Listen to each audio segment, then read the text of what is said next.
Hi friends, it's Sunny. Welcome back. So if you're new to my channel, my name is Sunny Page and I am a professional ballroom dancer. So yes, that is a real job, somewhat like lion tamer. It's not that common, but it is a legit career and there are many of us that do it full time. So let's get started.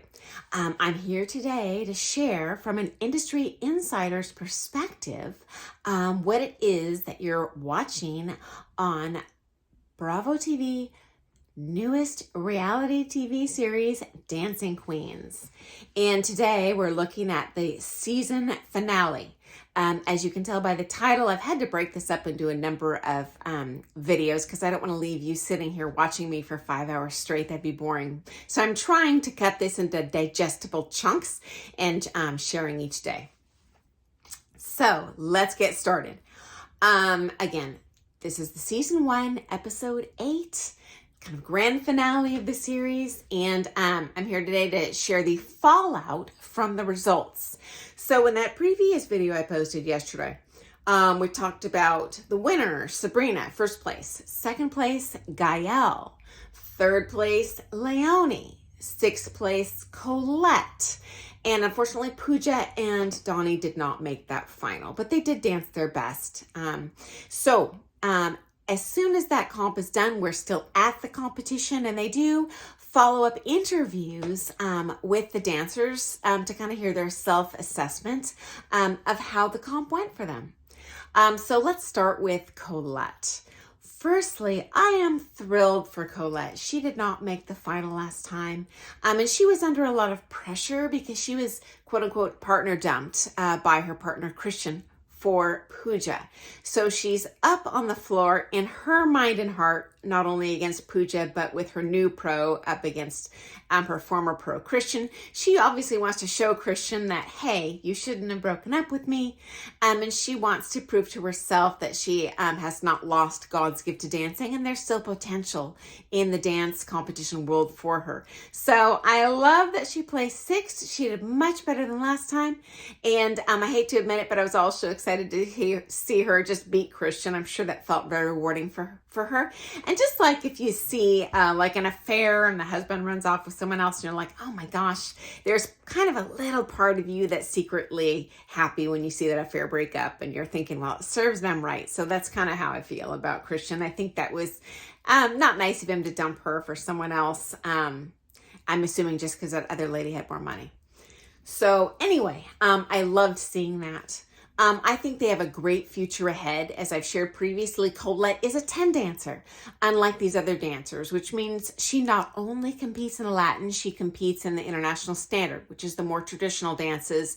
In addition to the ones we see on the TV series, she's also doing waltz, tango, foxtrot, Viennese, waltz, quickstep. So her dance time, her lessons, her money, her practice time, this is split between, double the styles that the other dancers are. So naturally, she probably is going to progress slower, but she also is probably the most well-rounded on this program. We just don't get the opportunity to see that in Dancing Queens because for being concise in filming, no, they can only show so much, and certainly in the just costs of production. They can't have a camera crew there twice the time to get one more dancer doing 5 more dances. So anyway, I hope to see her return.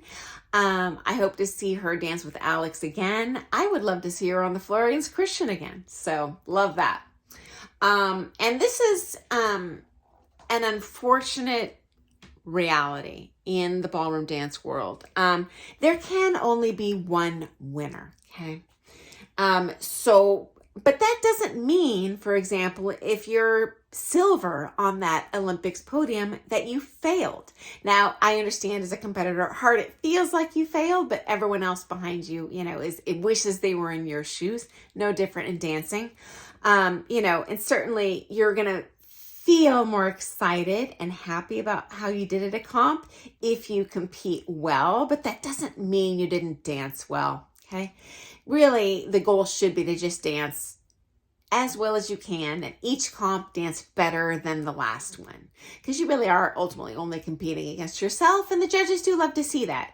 You know, if someone has 10 times the experience as you, they're not excited to see that person beat you in comp. They expect it. They are excited if you see you dance twice as well as they saw you last time. That's exciting for them.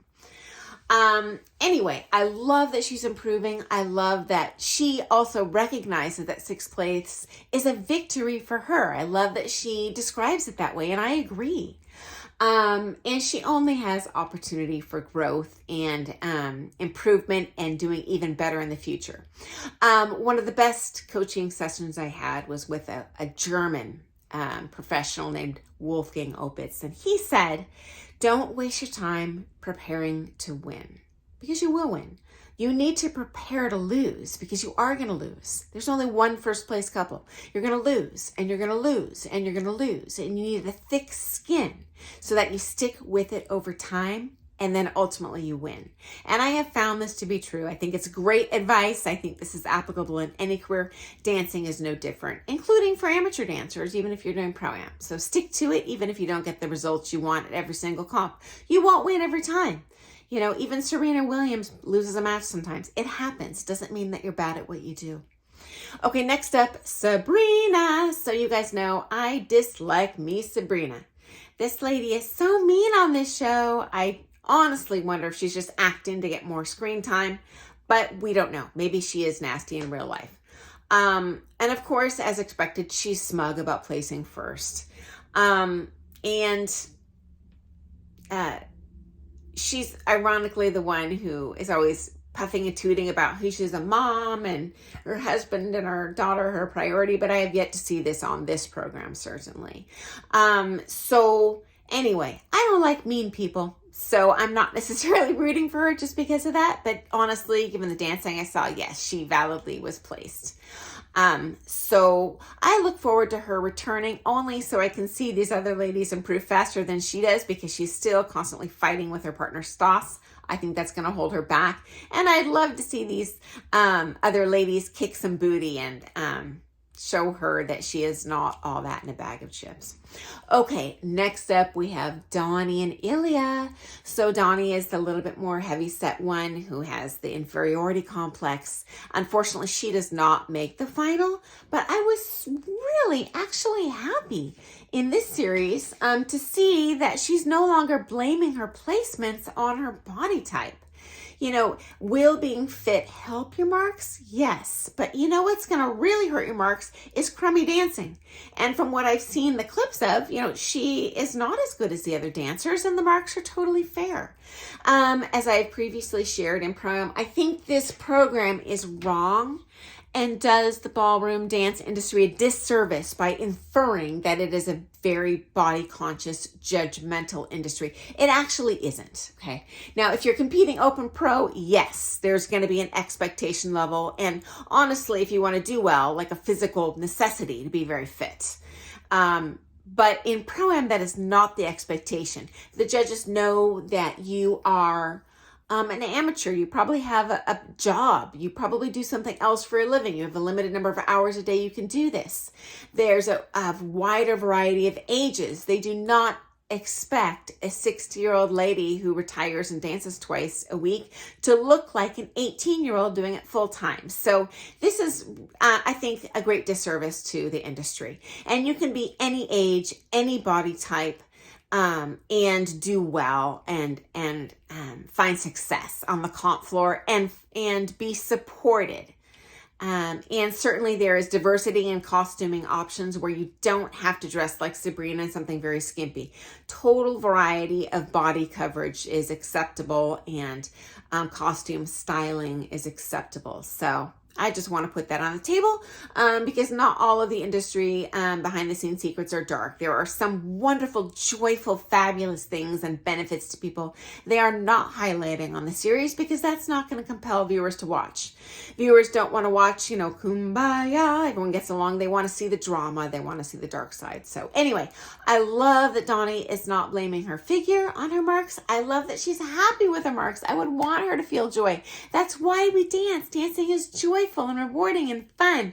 And I love to see her doing that in this final episode. Finally, love it, okay? So anyway, as I've shared, the figure does come into play, but bad dancing comes way more into play than someone's figure. Okay, so puja.